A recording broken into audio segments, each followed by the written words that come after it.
How is it going, everyone? It's K Lumity here, and today we are going to be talking about the 1988 movie Child's Play, the movie that has the horror icon Chucky in it.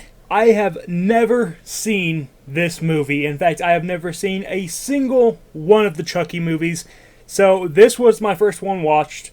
I really enjoyed it, and now I look forward to watching all the other ones up to a certain point. There's a certain point where I'm not going to watch all of them. Like, I don't care about the TV series. I don't care about I think there was a remake in 2018. Don't care about that. But I do want to watch, Child's Play 1, 2, Bride of Chucky, Chucky Seed. I want to watch those ones. And after watching this, I definitely want to watch all of those soon and talk about them on the channel as well. Child's Play 1988 is a horror movie slasher in the same style as a lot of the other slashers you see, but it definitely has a different twist with the whole evil doll coming to life idea. And I gotta say, for the most part, I really like this movie. It does a lot of things right. It is very tense. It has a lot of tense situations. When Chucky is running around, especially when he's trying to go after this cop. When he's after this cop and he's like stabbing through the seat and everything, and he's like, the cop's going super high speed in his car, and Chucky's in the car with him, stabbing through the seat and everything. That is a very tense moment, and it is so well done. And there's quite a few tense moments like that. And Chucky starts off pretty innocent, looking at first, and then as the movie goes on, and the more screwed up things he does, he also starts looking more screwed up because bad things are happening to him at the same time. So the more screwed up things he does, the more screwed up things happen to him in return. It's like instant karma. Out at the very end of the movie, he looks the creepiest when his plastic face is like burnt and everything. He gets like set on fire and his face is all melted and his eyes are like bulging out of his head, and he's super creepy looking in that moment. And they just did a fantastic job with the way Chucky looks in this movie, and even the movement of the character, and the chase scenes were pretty well done. There were a couple of chase scenes towards the end that felt a little bit repetitive because they kept going through the same like hallways a couple times. I could have done without that, but still, the majority of the chasing, the majority of Chucky running around after everyone was pretty darn good, and it was pretty darn entertaining. I didn't really expect this movie to be like about a voodoo type thing. That's what it ends up being. Chucky is actually in this doll body because he did like this voodoo magic thing to put his soul into this body. He was apparently practicing voodoo from some like voodoo priest guy. I guess you'd call it like a witch doctor or something like that. He was basically studying this guy's work and figured out how to do it and was trying to replicate it. And he was a criminal. And before he died, he put himself into this doll. And then after he put himself into this doll, he realized he doesn't want to be stuck in this doll's body. So he has to find the first person that he told he was Chucky.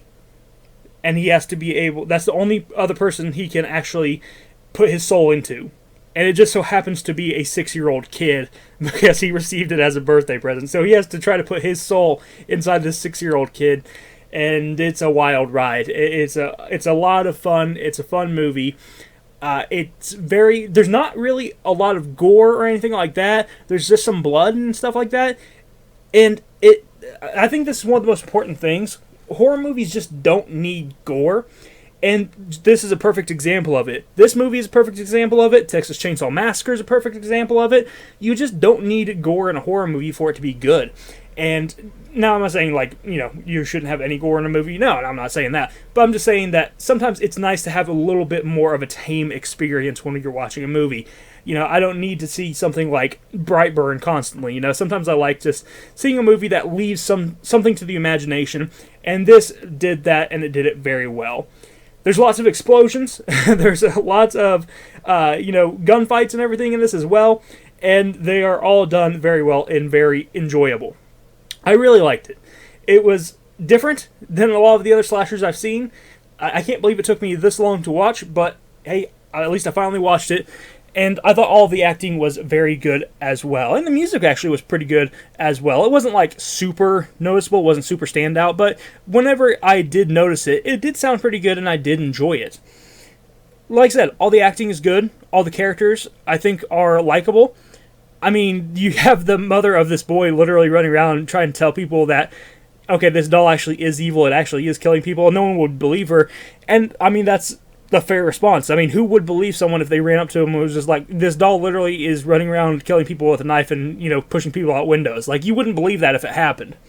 The pacing is really good on this movie. One thing that sometimes aggravates me with a lot of horror movies or even like mysteries movies or thrillers is that sometimes they take so long to get to the first kill. The first kill in this movie happens in the first 30 minutes, and I think that if you are making a horror movie, especially a slasher, that is the way to do it. Have the kill happen in the first 30 minutes, the first kill, and that should set the entire tone of the movie. And that the first kill in this, when Maggie gets pushed out a window, set the entire tone of this movie, and it from then on, it was just something constantly interesting going on, and it made you want to keep watching, and it made you want to pay attention. I really like this. I'm going to give it an 8 out of 10. The only reason I don't give it, like a 9 out of 10 or a 10 out of 10, well, there were a couple of issues with some of the, I guess you could say I don't want to call it, I guess you could say effects, like the blood effects. There's one point where a person gets like this, it's a doctor of an insane asylum, and he gets this shock device put on him for like shock therapy, and Chucky's like shocking his head and everything, and at the end, when he's about to die, you see blood is like coming out of his eyes and his mouth, and then it cuts back to his dead body, but then there's no blood around the eyes. So it's just, there were a lot of simple mistakes like that I noticed throughout the movie, and they just kind of added up over time. Again, it's nothing that's going to make the movie bad. It's just kind of the same things I noticed. I was just like, how did they miss that?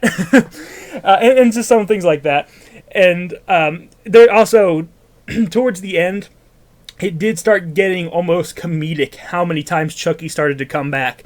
It was just like, okay, how is Chucky, like, he's literally in pieces at this point, and his body's still moving around, and his head is like, he's like taunting people with his head and telling his body how to attack people. It became a little bit comical towards the end, and I would have liked it to stay a little bit more on the serious side. It felt a little bit slapstick towards the end, I guess would be what I would say. But overall, it's still a great movie at 8 out of 10. I look forward to watching the other ones, and let me know what you think about Child's Play down in the comment section below, and I will talk to you in the next video. Make sure you hit that subscribe button if you enjoyed this video, so you can get more Movie Mondays and other different types of reviews and video game videos and all sorts of different nerd stuff that I do on the channel. I'll talk to you next time. Bye-bye.